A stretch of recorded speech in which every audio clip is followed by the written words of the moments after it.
সময় হয়ে গেছে, এখন এই যে ফল কাটা হয় না এখন পর্যন্ত, যে ফল কাটা শুরু করব। মালটা, তরমুজ,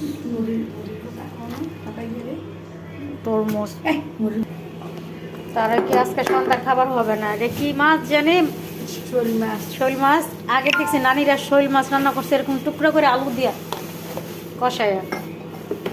আমরা সবাই দেখছি। আর এ কি দেশি মুরগি নাকি কি জানি কয়েকটা সোনালী মুরগি? আজকে রান্না হবে না, রাতে বাইরের থেকে খাবার আসছে, খালি ভাত রান্না করলেই হবে। আর এটাও মুরগি, মুরগির হাত পাও।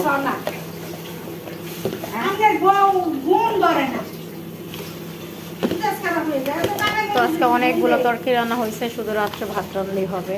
আর এই যে এখন ফল কাটা শুরু। ছট করে ফল কাটে ফেলছে। আমার ফল কাটতে বেশিক্ষণ সময় লাগে না, এত বড় তরমুজটা কীভাবে কেটে ফেললাম এই ছুরিটা দিয়ে। যাই হোক, মাশাল্লাহ আজকে তরমুজটা খুব ভালো ছিল বা সুন্দর হয়েছে। তো এখন তো ফ্রিজে রাখার সময় নাই, যে সবাই মিলে একসাথে নিচে বসে ইফতার করবো।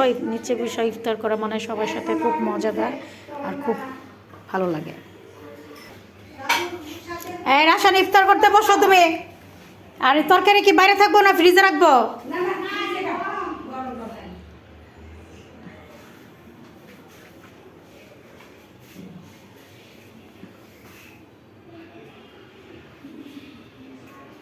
তো এখন আমরা আজানের অপেক্ষা আছি। আর এই ছিল আমাদের আয়োজন। আজকে রান্না বান্না নাই, কারণ আজকে বাইরের থেকে খাবার দিয়েছে, খালি বাসায় শুধু রান্না করবো ভাত। তো আজকে এই পর্যন্ত শেষ করলাম।